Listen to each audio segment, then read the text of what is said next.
اب ان کی عادت تھی کہ نبی صلی اللہ علیہ وسلم جو بھی کلام لا رہے تھے، جو بھی احکامات لا رہے تھے، اس میں سے کوئی نہ کوئی نقص نکالتے تھے۔ ان کے اندر قومی ایک تفاخر تھا، کیونکہ یہ کہتے تھے کہ ہم جو ہے چنی ہوئی قوم ہے، اللہ تعالیٰ نے کہا تھا ان کو کہ میں نے تمام جان والوں پر تمہیں نا فضیلت دی ہے، تو اس وجہ سے، اور جو بہت سارے انبیاء ان کے اوپر نیچے آئے اور نبوت اور بادشاہت بھی ان کے اندر کٹھی ہوئی سلیمان علیہ السلام اور داؤد علیہ السلام کی وجہ سے، تو اس وجہ سے یہ سوچتے تھے کہ ہماری کوئی تلفی ہو گئی ہے، یا ہم اپنے آپ کو نا بلیٹل سمجھتے تھے اور رسول اللہ علیہ وسلم اور مسلمانوں کے ساتھ حسد کرتے تھے۔ تو جب رسول اللہ علیہ وسلم کو ایک آیت ملی تھی یوم اکملت لکم دینکم، تو یہود نے کہا تھا اگر یہ آیت ہمیں ملی ہوتی تو وہ ہمارا دن عید کا دن ہوتا، یعنی ان کے لیے یہ ساری باتیں ناقابل برداشت تھی۔ تو جتنے بھی جو یہود کے بڑے علماء تھے، ہوئی بن اخطب آئے تھے جو کہ حضرت صفیہ رسول اللہ علیہ وسلم کی جو زوج ہیں ان کے والد تھے، اور وہ ایک یہودی سردار کی بیوی بھی تھی، تو انہوں نے بھی یہی کہا تھا، پہچان لیا تھا، کیونکہ ان کی کتابوں میں لکھا تھا یعرفون کما یعرفون ابناہم، کہ انہوں نے ایسے پہچان لیا تھا جیسے یہ اپنے سکے بیٹوں کو پہچانتے ہیں۔ تو انہوں نے کہا تھا کہ جب تک دم میں ہم اس نبی کی مخالفت کریں گے، تو مخالفت کی وجہ بھی آپ کو بتا دی۔ اب اگلی آیت پہ چلتے ہیں، 105 آیت پہ آئے ہیں۔ ماں نہیں یودو چاہتے ہیں الذین وہ جنہوں نے کفروا کفر کیا، من اہل الکتاب اہل کتاب میں سے، ولا اور نہ المشرکین مشرکین، ان کے ینزل نازل کی جائے علیکم تم پر، من خیرن کوئی خیر، من ربکم تمہارے رب کی طرف سے، واللہ اور اللہ یختص وہ خالص کر لیتا ہے، برحمتہ ساتھ اپنی رحمت کے، من جسے یشاء وہ چاہتا ہے، واللہ اور اللہ ذو الفضل فضل والا ہے، العظیم بہت بڑے۔ اب آیت نمبر 105 پہ آئے ہیں۔ یہود اور مشرکوں کا مسلمانوں کے مقابلے میں، یعنی ان کے خلاف گٹھ جوڑ کر دیتے تھے۔ یہودیوں کو اصل تکلیف تو یہ تھی کہ یہ آخری نبی ان میں کیوں نہیں مبعوث ہوئے۔ آپ صلی اللہ علیہ وسلم اولاد اسماعیل میں سے تھے، اور ایسی قوم میں پیدا ہوئے جنہیں یہود اپنے سے بہت کم تر اور حقیر سمجھتے تھے، اور مشرکوں کو بھی یہ تکلیف تھی کہ آپ صلی اللہ علیہ وسلم خالصتاً ایک اللہ کی عبادت کی ہمیں دعوت کیوں دیتے ہیں، کیونکہ کعبہ کے اندر انہوں نے اتنے زیادہ بت رکھے تھے، ہر قبیلے کا اپنا بت تھا، جو طواف کے لیے حج عمرے کے لیے آتے تو ہر قبیلہ اپنا اپنا پیتل کا اور چاندی کا جو بھی ہوتا تھا بت لا کے اس کے چڑھاوے دیا کرتے تھے۔ تو اب ان کے اتنے زیادہ جو تھے معبود تھے، اور جو ان کے آباء و اجداد سے چلے آ رہے تھے، تو اس طرح ان کی جو چودراہٹ تھی نا اس پر بھی زد پڑتی تھی۔ تو لہٰذا یہود اور مشرکین اب دونوں کی جو تھی نا، سمجھ لیں جو یعنی انٹرسٹ جو تھا دونوں کا سیم تھا، لہٰذا یہود اور مشرکین دونوں ہی پیغمبر اسلام اور مسلمانوں کے شدید دشمن ہو گئے۔ وہ مسلمانوں کے لیے کوئی بھلائی کی بات کو گوارا ہی نہیں کرتے تھے، اور یہاں بھلائی اور رحمت سے مراد بالخصوص وہ احکام الہی ہیں جو مسلمانوں کی طرف اللہ تعالیٰ نازل فرما رہا تھا۔ تو اللہ تعالیٰ اس میں کہہ رہا ہے نا کہ اللہ تعالیٰ نا اس کے لیے اپنی رحمت کے لیے جس کو بھی خالص کرنا چاہے وہ خالص کر لیتا ہے۔ تو جن لوگوں نے دعوت حق کو قبول کرنے سے انکار کر دیا، خواہ وہ اہل کتاب میں سے ہوں یا مشرکین مکہ میں سے، وہ اس بات پر حسد کی آگ میں جل رہے ہیں کہ یہ کلام پاک آپ صلی اللہ علیہ وسلم پر کیوں نازل ہوا، اور خاتم النبیین کا یہ منصب جو تھا نا، یہ ٹائٹل، یہ رسول اللہ صلی اللہ علیہ وسلم کو کیوں ملا۔ وہ نہیں چاہتے تھے کہ اللہ کی طرف سے کوئی بھی خیر آپ کو ملے، واللہ یختص برحمتہ من یشاء اور اللہ خالص کر لیتا ہے اپنی رحمت کے ساتھ جس کو چاہتا ہے، یعنی یہ اللہ تعالیٰ کا اختیار ہے، یہ اللہ تعالیٰ کا فیصلہ ہے۔ اللہ تعالیٰ جہاں نبوت کو چاہے وہاں نبوت دے دے، جہاں اللہ تعالیٰ اپنی دین کی سمجھ اپنے بندوں میں سے جس کو چاہے دے دے اور اپنے دین کے لیے خالص کر لے، واللہ ذو الفضل العظیم اور اللہ تعالیٰ بڑے ہی فضل والا ہے۔ تو یعنی یہ اللہ تعالیٰ کا فضل ہوتا ہے کہ جو بندہ دین کا علم سیکھتا ہے، دین پر آتا ہے، تو اللہ تعالیٰ سے بھی ہم سوال کیا کریں، اللہم انی اسألک من فضلک، کہ جب بھی اللہ تعالیٰ کی فضل کا اس طرح کا کوئی آیت آ جائے تو ہمیں اللہ تعالیٰ سے اس طرح کے اللہ کے فضل کی دعا کرنی چاہیے کہ اللہ تعالیٰ جس کے ساتھ بھلائی کا ارادہ کرتا ہے اللہ تعالیٰ اسے دین کی سمجھ دے دیتا ہے، اللہ اپنی رحمت کے ساتھ جس کو چاہتا ہے خاص خاص کر لیتا ہے۔ رحمت سب کے لیے عام ہے، قرآن سب کے لیے، لیکن جس کو توفیق دی اس کے لیے اللہ تعالیٰ یہ راستہ آسان کر دیتا ہے، جس کو اللہ تعالیٰ قرآن کی سمجھ دیتا ہے اس کو یہ اللہ تعالیٰ کی رحمت ملتی ہے۔ ایک حدیث ہے، اس کا مفہوم ہے اللہ کے کچھ بندے اس کے اہل ہوتے ہیں، یعنی اس کی فیملی والے ہوتے ہیں۔ پھر پوچھا گیا کہ وہ کون ہے، تو اللہ سبحانہ تعالیٰ نے کہا کہ وہ قرآن والے ہوتے ہیں۔ میں اور آپ خوش قسمت ہیں کہ اللہ تعالیٰ نے ہم گناہگاروں کے ہاتھوں میں بھی قرآن تھما دیا ہے۔ یہ اللہ تعالیٰ کی خاص رحمت ہے کہ ہم جہاں آج بیٹھے ہوئے اللہ تعالیٰ کے کلام کو ہم پڑھ رہے ہیں، اور یہود کی تمام حسد کے باوجود رحمت تمام ہوئی۔ اس کے بعد جو بھی اس رحمت کو اور اس فضل کو جس کو بھی ملے گا اس کو اللہ تعالیٰ کی طرف سے بہت بڑا فضل ملے گا۔ تو اللہ سے دعا کریں، ربنا لا تزغ قلوبنا بعد اذ ہدیتنا ہب لنا من لدنک رحمۃ انک انت الوہاب، کہ اللہ تعالیٰ راستے پہ چلا دیا ہے نا، تمہارے دلوں کو ٹیڑھا نہ کرنا، اس راستے پہ، قرآن کے راستے پہ ہمیں استقامت دینا، یہ قرآن مرتے دم تک ہمارے ہاتھوں میں رہے، ہم اس کے پڑھنے پڑھانے والے رہیں، یہ قبروں میں ہمارا ساتھی بنے، اور یہ ہمیں جنت میں پہنچا کر آئے، اور قیامت کے دن یہ ہمارے حق میں گواہی دے۔ تو اس کے بعد ہم اگلی آیت جو آیت نمبر 106 پہ چلتے ہیں، یہ ناسخ منسوخ کے بارے میں آ رہی ہے۔ من جو بھی ننسخ ہم منسوخ کرتے ہیں، من آیتن کوئی آیت، او یا ننسہا ہم بلوا دیتے ہیں اس سے، نأتی ہم لے آتے ہیں، بخیرن بہتر، منہا اس سے، او یا مثلہا اس جیسی، یعنی اس آیت جیسی۔ ہا کی ضمیر آیت کی طرف ہے، آ یہ تا مربوطہ ہے نا، تو یہ مونس ہے۔ علم کیا نہیں، تعلم آپ نے جانا، انا بے شک اللہ اللہ، اللہ اوپر کل ہر شین چیز کے، قدیر بہت قدرت رکھنے والا ہے۔ تو اب ایسا ہے کہ اس آیت میں ہم دیکھتے ہیں کہ یہود جن جن طریقوں سے لوگوں کو اسلام سے متنفر کر رہے تھے، لوگوں کے دلوں میں نفرت ڈال رہے تھے، ان میں سے ایک یہ بھی تھا کہ قرآن کو مشکوک قرار دیا جائے۔ جیسے آج نا مسلمانوں کو مسلمان نہ رہنے دیا جائے، مختلف فرقے کر دیے جائیں۔ اگر آپ سوشل میڈیا پہ چلے جائیں، ٹی وی چینلز پہ چلے جائیں، آپ دیکھ لیں کہ اصل دین کہیں بھی نہیں نظر آتا، بہت کم نظر آتا ہے، اور جہاں بہت کم نظر آتا ہے اس کو لوگ نہیں لیتے، اس کو مشہوری بھی نہیں ملتی۔ جو بھی بے دینی بات ہوتی ہے، جو حدیث صحیح نہیں ہوتی، موضوع ہوتی ہے، وہ شیطان اس طرح جیسے جنگل میں آگ پھیلتی ہے نا، اس طرح سوشل میڈیا پہ اس کو پھیلا دیتا ہے۔ تو وہ یہود لوگوں سے کہتے تھے کہ اگر قرآن بھی اللہ تعالیٰ کی طرف سے نازل ہوا ہے تو تورات بھی اس کی طرف سے ہوئی ہے، پھر قرآن اور تورات کے احکامات میں اختلاف کیوں ہے؟ اس اعتراض کا دوسرا پہلو یہ بھی تھا کہ قرآن میں ایک حکم نازل ہوتا ہے، پھر اس کی جگہ کوئی اور حکم آ جاتا ہے۔ جیسے اب آپ پڑھ رہے ہیں نا، تو آپ دیکھیں گے شراب کا پہلا حکم آئے گا، پھر دوسرا حکم آئے گا، پہلا حکم آئے گا کہ جب تم نماز پڑھ رہے ہو نا تو تم کیا کرو، وَلَا تَقْرَبُوا الصَّلَاةَ وَأَنْتُمْ سُكَارَىٰ، کہ تم نماز کے قریب نہ جاؤ جب کہ تم نشے کی حالت میں ہو۔ اس وقت شراب حلال تھی، حرام نہیں ہوئی تھی، صرف یہ تھا کہ جب شراب پیو تو تھوڑا طبیعت میں اس طرح کا خمار ہو تو پھر کیا کرو، نماز نہ پڑھو۔ پھر اگلی آیت آ گئی تھی کہ اس میں کچھ فائدے بھی ہیں اور کچھ نقصان بھی ہیں، اور اس کے نقصان اس کے فائدے سے بہت زیادہ ہے، یعنی نقصان زیادہ ہے۔ پھر اگلی آیت جو آئے گی اس میں اللہ تعالیٰ ٹوٹلی کہہ دے گا کہ اس سے بچ جاؤ، یہ جو ہے شیطانی کام ہے اور فسق کے کام ہے۔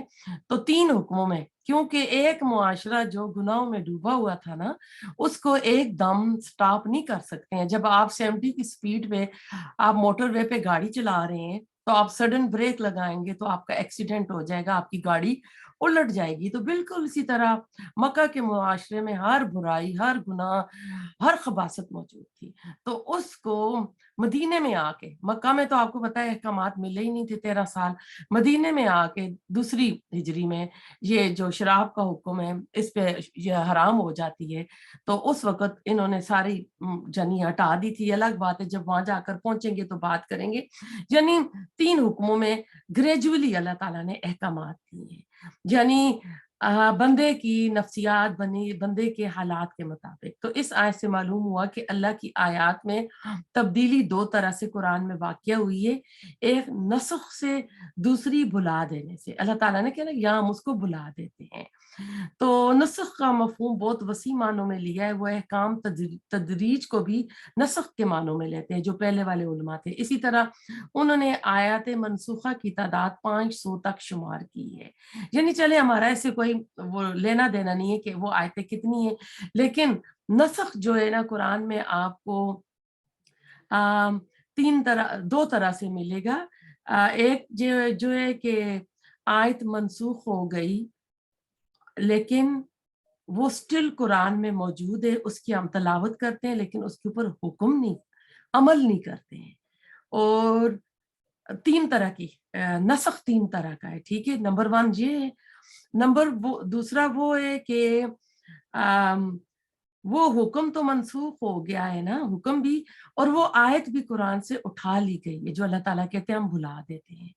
ایک صحابی حافظ تھے تو ان کو ایک آیت نہیں آ رہی تھی، وہ رسول اللہ علیہ وسلم کے پاس آئے کہ مجھے یہ آیت جائز تھی اب نہیں آ رہی، تو آپ صلی اللہ علیہ وسلم نے فرمایا کہ وہ رات کو آیت اللہ تعالیٰ نے منسوخ کر دی ہے۔ جب آیت منسوخ ہوئی تو اللہ تعالیٰ بندوں کے ذہنوں سے، دلوں سے بھی اٹھا لیتا تھا۔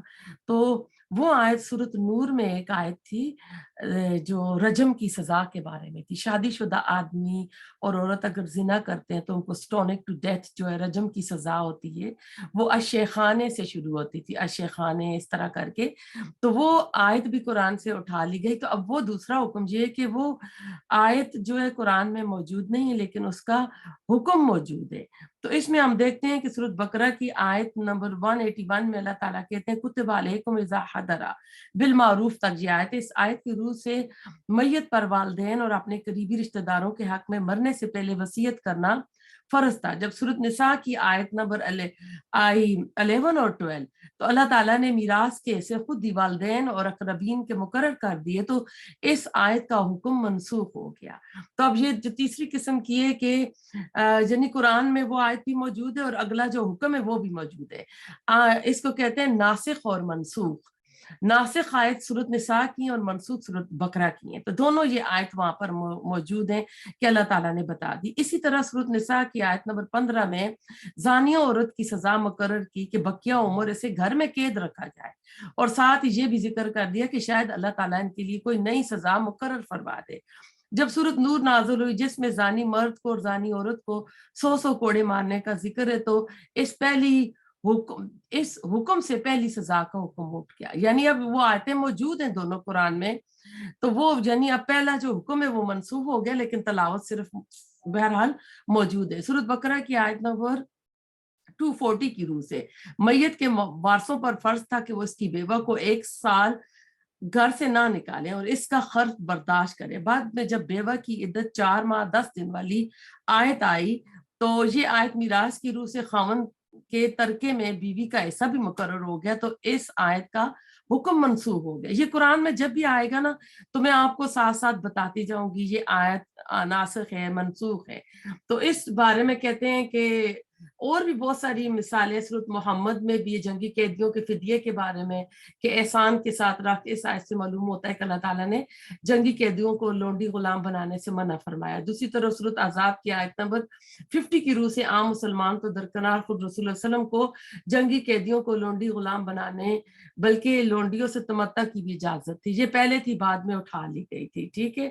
تو سورۃ بقرہ کی آیت نمبر 62 میں فرمایا اللہ تعالیٰ اس بات سے نہیں شرماتا کہ وہ مچھر یا اس سے بھی کسی حقیر مخلوق کی مثال بیان کرے۔ اس سے معلوم ہوتا ہے اللہ تعالیٰ نے کوئی ایسی آیت بھی نازل کی تھی جس میں مچھر کی مثال بیان کی گئی تھی جس سے کافروں نے مذاق اڑایا تھا۔ چنانچہ وہ مچھر کی مثال والی آیت قرآن میں موجود نہیں، لہٰذا اس کے متعلق بھی یہی کہا جاتا ہے کہ وہ بلا دی گئی ہے۔ سورۃ نساء کی آیت نمبر 24 میں فَمَسْتَعْتُمْ بِهِ مِنْهُنَّ کے بعد اِلیٰ اجل مسمى کے الفاظ بھی نازل ہوئے، جس کی روح سے مجاہدین کے لیے معاذ جنگ کے دوران متع حلال ہوتا رہا، لیکن آخر میں یہ ہمیشہ کے لیے حرام ہو گیا۔ اور رجم کی سزا کا میں نے بتا دیا، اس کے بعد اس کا تفسیر میں وہ ذکر آ رہا تھا۔ اور جو متزلہ ایک فرقہ ہے وہ ناسخ منسوخ کا انکار کرتا ہے، تو اس میں آپ کو اور بتاتی ہوں۔ ناسخ منسوخ کہتے ہیں کہ یہ اس آیت کے اگر پس منظر میں جائے نا تو اللہ کا دین آدم علیہ السلام سے لے کر آخر تک ایک ہی ہے۔ نوح علیہ السلام کا دین، موسیٰ علیہ السلام کا دین، عیسیٰ علیہ السلام کا دین اور رسول اللہ صلی اللہ علیہ وسلم کا دین ایک ہی ہے، جبکہ شریعتوں میں فرق رہا۔ اس فرق کا اصل وجہ یہ تھی کہ نوع انسانی مختلف اعتبار سے مختلف مراحل طے کر رہی تھی، ذہنی پختگی، شعور کی پختگی، پھر تمدنی ارتقاء مسلسل جاری تھا۔ لہذا اس ارتقاء کے جس مرحلے میں رسول آئے، اسی کی مناسبت سے ان کو تعلیم دے دی گئی۔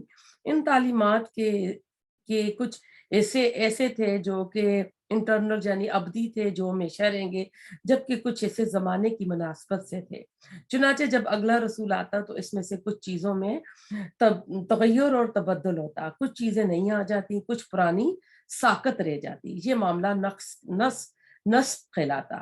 یا تو اللہ تعالیٰ تعین کے ساتھ کسی حکم کو منسوخ فرما دیتے اور اس کی جگہ نیا حکم بھی بھیج دیتے، یا کسی شے کو سرے سے لوگوں کے ذہنوں سے خارج کر دیتے تھے۔ یہودی یہ اعتراض کر رہے تھے کہ اگر یہ دین وہی ہے جو موسیٰ علیہ السلام کا تھا تو پھر شریعت پوری وہی ہونی چاہیے، یعنی موسیٰ علیہ السلام کی۔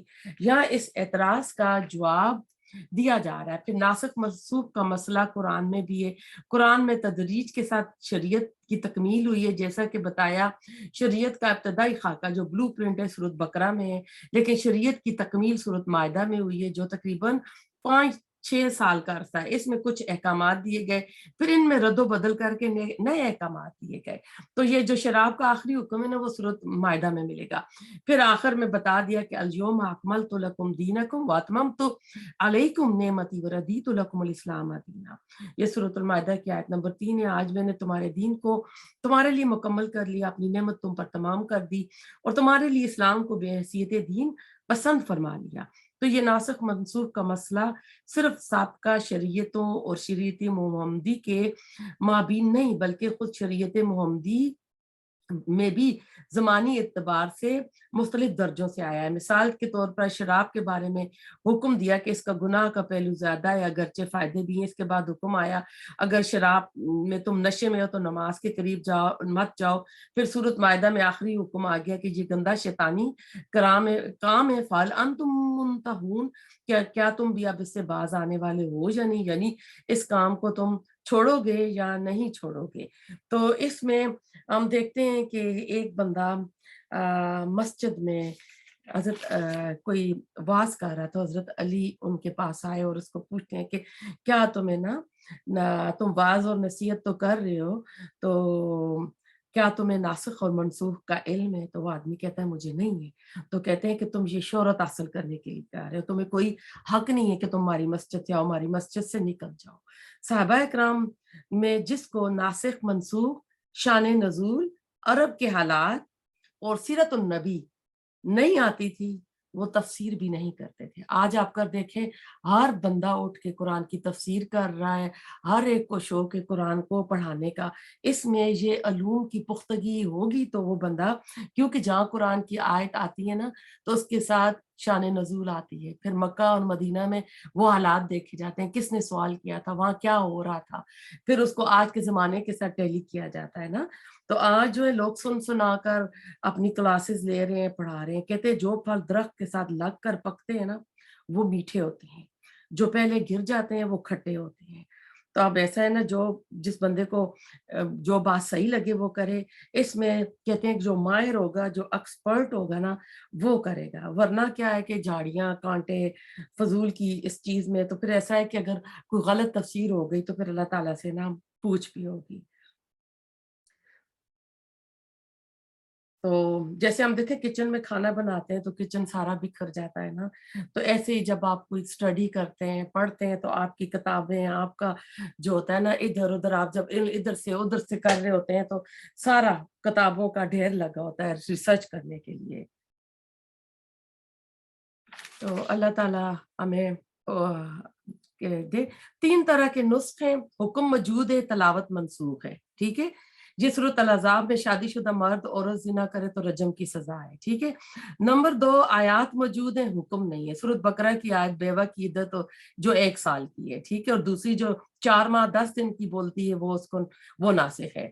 تیسری جو نسخ کی مثال ہے, آیات بھی چلی گئیں اور حکم بھی چلا گیا. صحابہ کرام کہتے ہیں سورۃ توبہ جیسی ایک پوری سورت قرآن میں پائی جاتی تھی, پھر وہ اٹھا لی گئی اور حافظوں کے ذہن سے بھی نکال دی گئی. علم تعلم آیا نا کہ کیا تم نہیں جانتے, یعنی پچھلی آیت پر تبصرہ اللہ نے ایک حکم دینے کے بعد واپس لے لیا تو وہ پوری دنیا کا. اب اگلی آیت میں چلیں گے تو اللہ تعالیٰ یہ نا علم کیا نہیں تعلم, آپ نے جانا, انا بے شک اللہ لہو اسی کے لیے ملک السماوات بادشاہت آسمانوں کی, ولد اور زمین کی, وما اور نہیں لکم تمہارے لیے, من دون سوائے اللہ کے, من ولیجن کوئی دوست, ولی ولا اور نہ نصیر کوئی مددگار. یعنی پچھلی آیت کے ساتھ ہی چل رہا ہے کہ کیا تم نہیں جانتے ہو کہ زمینوں اور آسمان کی بادشاہت کس کی ہے. آپ دیکھیں جو گھر کا مالک ہوتا ہے, کسی فیکٹری کا مالک ہوتا ہے, تو جو اس کی مرضی ہوتی ہے وہ کرتا ہے نا, اس کے اوپر کوئی لوگ اٹھ کے اعتراض تو نہیں کر سکتے. اگر کوئی کتاب لکھتا ہے پھر کچھ عرصے کے بعد دوبارہ لکھتا ہے, اس کو اشاعت کرتا ہے اور اس میں کچھ نہ کچھ ایڈیشن کرتا ہے, جیسے آکسفورڈ کی ڈکشنری ہے نا, تو کچھ سالوں بعد اس میں مزید آپ کو پتہ ہے چینج ہوتی رہتی ہے, نئے لفظ آتے ہیں اس میں ایڈ کیے جاتے ہیں. جیسے اس دور کا نیا لفظ اس میں سیلفی ایڈ ہوا ہوگا. تو یہود کے اعتراضات پر یہ آیت ہے, یہ نبوت رسول اللہ علیہ وسلم کے نا کہ میں کیوں ناسخ منسوخ آ رہا ہے, تو اللہ تعالیٰ کہہ رہے ہیں کہ اللہ جو ہے نا جو چاہے کر سکتا ہے, کیونکہ ساری بادشاہت جو ہے نا اللہ تعالیٰ کی ہے. مثلاً کیا اس میں اور اللہ تعالیٰ کہہ رہے ہیں ان کو کہ تمہارے لیے نا اللہ قیامت کے دن اللہ سے بچانے والا کوئی نہیں ہوگا.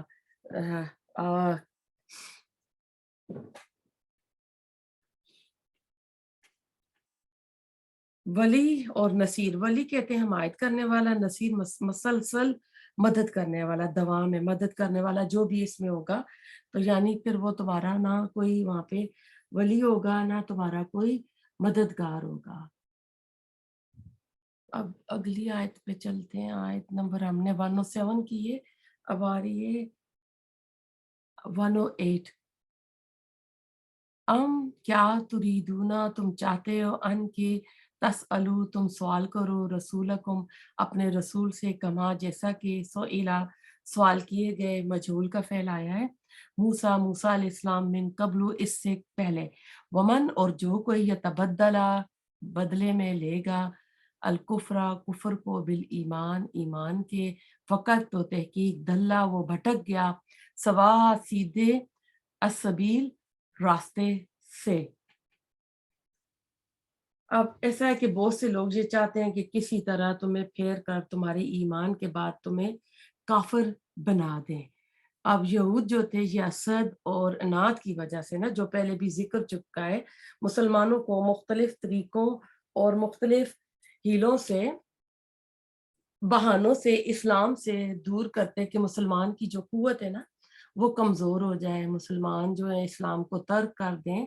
تو اللہ کہہ رہے ہیں کہ اے مسلمانوں تم ان کے اندرونی اناد, بغض کو, حسد کو, دشمنی کی حقیقت کو خوب سمجھ لو, اور ان کا رد عمل دیکھ کر تم مشتعل نہ ہونا, غصہ نہ کرنا, ان سے بحث اور مناظرے میں نہ الجھنا, اور نہ ہی اپنا وقت ضائع کرنا, بلکہ انہیں اگنور کرنا, ان کے اوپر اعتبار نہ کرنا, ان کو ان کے حال پر چھوڑ دینا, اور صبر کے ساتھ دیکھتے رہو, اور اللہ کے اللہ ان کے حق میں کیا فیصلہ فرماتا ہے، اور اللہ تعالیٰ ان کو پوری سزا دے کرے گا، کیونکہ وہ ہر بات اور ہر چیز پر اللہ تعالیٰ نا قدرت رکھتا ہے۔ پھر اس میں آیا ہے کہ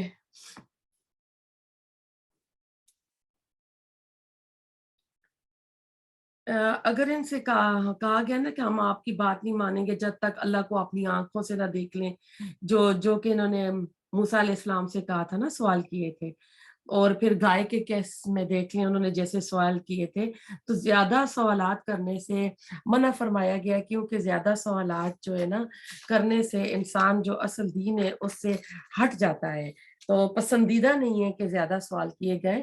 تو یہ لوگ مسلمانوں کے دل میں شک و شبہات ڈالنے کے لیے قرآن کے بارے میں، رسول کے بارے میں اس طرح کے بے جا سوال کرتے تھے، کیونکہ مسلمان خاص کر جن کے پاس علم نہیں تھا، بولے بالے تھے، تو وہ ان کو سمجھتے تھے کہ یہ اہل کتاب ہیں، علم والے ہیں، تو ان مسلمانوں کو جہاں سمجھایا جا رہا ہے کہ ان کی ساری حرکتوں کے جواب میں نا کہ تم ایسا ہے کہ ان کے پروپیگنڈے سے بچنا اور اپنی اصلاح کرنا، اگر دین کے بارے میں کوئی شک آ جائے، کفر بھی آ جائے، کیونکہ یہ تو چاہتے ہیں کہ تمہیں نا ایمان کے بعد کفر میں ڈال دے، اور پہلے بھی ہم نے پڑھ چکے ہیں کہ یہ کہتے تھے صبح ایمان لے اور شام کو تم نا ایمان سے پھر جانا، کیونکہ ہم جو ہیں علم والے لوگ ہیں تو یہ سوچیں گے کہ باقی یہ دین ٹھیک نہیں، تو یہ بھی شیکی ہو جائیں گے اور دین سے ہٹ جائیں گے نا۔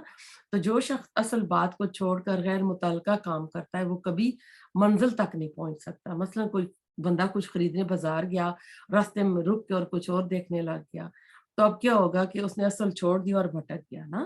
تو اسی لیے ہمیں اپنا جو اصل ہمارا ٹارگٹ ہے نا، جو ہمارا قرآن پڑھنا ہے، اپنی آخرت سنوارنی ہے، عمل کرنا ہے نا۔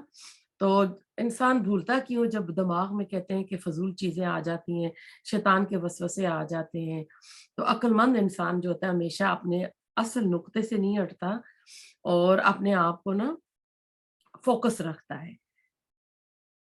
اب دیکھیں کچھ لوگ جو ہوتے ہیں نماز چھوڑ دیتے ہیں اپنی بزنس کے لیے، اور حالانکہ یہ نماز جو ہے اس کو اپنے ٹائم پہ رکھنا چاہیے، کیونکہ اگر کوئی بندہ نماز کو فوقیت دے گا تو اس کے باقی کام میں برکت آ جائے گی۔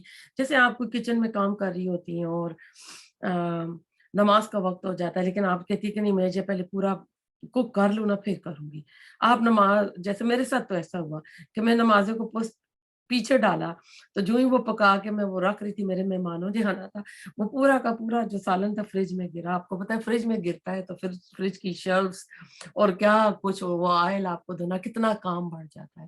تو اس سے بہتر ہے چولہا بند کر دو، جاؤ جو فرض چیز ہے اس کو ادا کرو، جب آپ آؤ گے تو اللہ تعالیٰ کی طرف سے مدد، اللہ تعالیٰ کا فضل اور رحمت جو ہے نا آپ کے شامل حال ہو جائے گی نا۔ تو جو منافقین اہل ایمان کی صفوں میں شامل تھے وہ ایسی حرکتیں کر رہے تھے، اس لیے فرمایا کہ جو کوئی ایمان کو ہاتھ سے دے کر کفر اختیار کرے گا وہ سیدھے راستے سے بھٹک جائے گا۔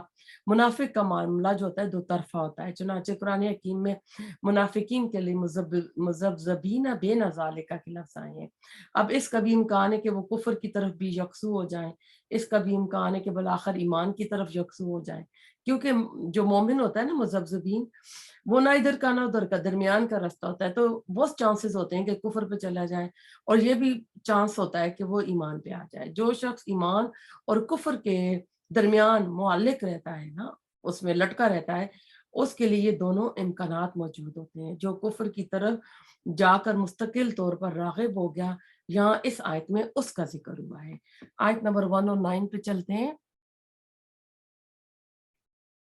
ودا چاہتے ہیں کثیروں بہت سے، من اہل الکتاب اہل کتاب میں سے، لو کاش یردونکم وہ پھینک دیں تمہیں، من بعد بعد ایمانکم تمہارے ایمان کے، کفارن کافر بنا کر، حسدن حسد کی بنا پر، من اندے اپنے پاس سے، انفسہم اپنے نفسوں کے، من بعد بعد اس کے، ما جو تبینہ واضح ہو گیا، لہم الحق ان کے لیے حق، فاعفو پس معاف کر دو، فاہو اور درگزر کرو، حتیٰ یہاں تک کہ یاتیا لے آئے اللہ اللہ بھی امری حکم اپنا، انا بے شک اللہ علی کل اوپر ہر شین چیز کے قدیر بہت قدرت رکھنے والا ہے۔ تو یعنی ایسے ہی جیسے نا کسی بلی کی دم کٹ جائے تو وہ یہ چاہے کہ ساری بلیوں کی دم کٹ جائے تاکہ وہ علیحدہ نمایاں نہ ہو. جیسے ایک نا بندہ دنیا دار ہوتا ہے، بڑا ماڈرن ہوتا ہے، اور پھر وہ دین پہ آ جاتا ہے، تو اب اس کی جو دنیا دار سہیلیاں ہوتی ہیں نا، اس کا جو گروپ ہوتا ہے، اسے کہتا ہے یہ کیا تم نے عجاب لیا، یہ تم کدھر چلی گئی ہو، تم مولانی بن گئی ہو. کیونکہ وہ نہیں چاہتے نا کہ یہ دین پہ ہو، چاہتے وہ ہماری طرح ہی ہو نا. تو اب یہ جو یہود تھے، ان کے بارے میں اللہ اس آیت میں بیان فرما رہے ہیں نا کہ ان کی جو شرارتیں ہیں، اللہ تعالیٰ کا یہ حکم ہوا کہ ان کے ساتھ جہاد کیا جائے. پھر ان سے کچھ بنو نذیر نیازلت کے ساتھ جلا وطن کیا گیا. مدینے میں 3 تھے نا یہود کے گروہ، تو اس میں تو یہ جزیہ دینے کے اوپر ہو گئے تھے مجبور. بنو قریظہ جو تھے قید ہوئے، کچھ قتل ہوئے، ان کی عورتیں اور بچے لونڈیاں بنا دیے گئے تھے. تو یہ مدینے سے پھر اپنی جو ان کی حرکتیں تھیں نا، شرارتیں تھیں، انہی کی وجہ سے یہ نکال دیے گئے تھے. اس آیت میں آیا نا فافو سے لے کر مسلسل مسلمانوں سے اب خطاب ہے، یعنی یہود کی شرارتوں کی طرف توجہ دینے کی بجائے اللہ تعالیٰ کی عبادت میں مشغول رہا کرو، زکوٰۃ ادا کیا کرو. ایسے تمام کاموں میں نا تمہیں آخرت کا بدلہ ملے گا. افافو وصفہو، کہ مسلمانوں تم معاف کرتے رہو، اور جو ہے نا فصفہو نظر سے کام لو. یعنی فصفہ کا کہا ہے نا کہ کسی کو جتلائے بغیر صفحہ الٹ دینا، اس بندے کو معاف کرنا. یہ بہت ہی اہم مقام ہے. مسلمانوں کو باور کرایا جا رہا ہے، ابھی تو مدنی دور کا آغاز ہو رہا ہے، ابھی کشمکش اور مقابلہ اور تصادم کے بڑے سخت مراحل آگے آنے والے ہیں.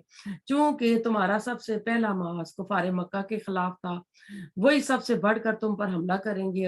کیونکہ یہ مدینہ تو آ گئے تھے، لیکن انہوں نے کہا تھا کہ ہم ان کو وہاں بھی نہیں رہنے دیں گے، اور ان سے تمہاری جنگیں ہوں گی، اور وہ ہوئیں.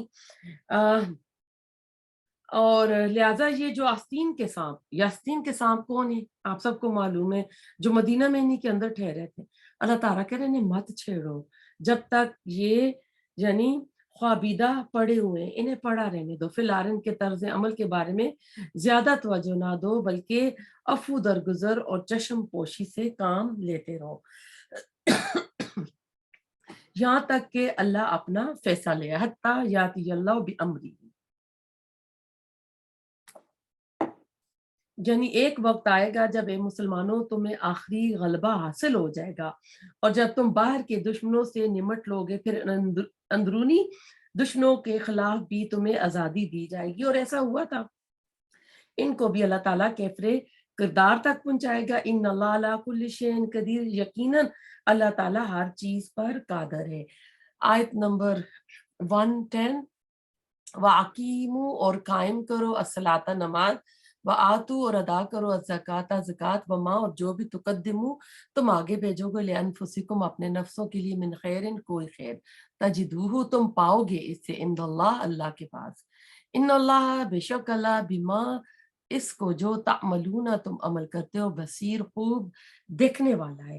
تو اب اس آیت میں دیکھیں اللہ تعالیٰ فرما رہے ہیں مومنوں سے کہ تم کیا کرو، ان کو درگزر کرو. یعنی یہ جو تمہیں مدینہ میں رہ رہے ہیں منافق لوگ، یہود لوگ جو تمہیں تنگ کر رہے ہیں، تو تم کیا کرو، تم اگر کسی بات پہ نا، اللہ تعالیٰ نے پچھلی آیت میں کہا نا کہ ان کو معاف کر دو، درگزر کر دو. تو عموماً کیا ہوتا ہے نا انسان کہ جب جذبات پہ ٹھیس لگتی ہے، اگلے بہت برا سلوک کر رہے ہوتے ہیں، تو انسان اس کو بھلا نہیں پاتا. انسان کے لیے مشکل ہوتا ہے. جس طرح پہلے بھی اللہ تعالیٰ نے کہا نا کہ نماز اور اس سے اللہ وستعینوا بالصبر والصلاۃ ان اللہ مع الصابرین، اور اس میں کہا تھا کہ یہ تو بہت مشکل کام ہے، لیکن اللہ تعالیٰ کا خشوع کرنے والوں کے لیے نہیں ہے نا. تو اب ایسا ہے کہ کسی کو معاف کر دینا، اور ایسا معاف کرنا کہ یعنی جو لکھا ہوا ہے وہ بھی مٹا دو. ہم تو معاف کر دیتے، لیکن ہم جتلاتے لیتے ہیں، ہم اس باتوں کو ہی نہیں بھولتے ہیں. ٹھیک ہے نا، بوڑھے ہو جاتے ہیں اور اپنی سانس کی باتیں، وہ چیزیں کل دن کی طرح انسان یاد رکھتا ہے. تو اللہ تعالیٰ کہہ رہے ہیں کہ جب اس طرح کی صورتحال پیدا ہو جائے کہ کسی کو معاف نہیں کر سکتے ہو، بڑا ہی دل پہ مشکل ہو رہا ہے، تو پھر اللہ تعالیٰ سے نماز سے مدد مانگو، صدقہ کرو. اور صدقہ کیا کرتا ہے، بلاؤں کو ٹال دیتا ہے. اور کیا کہتے ہیں، نیکی کا کام کرو.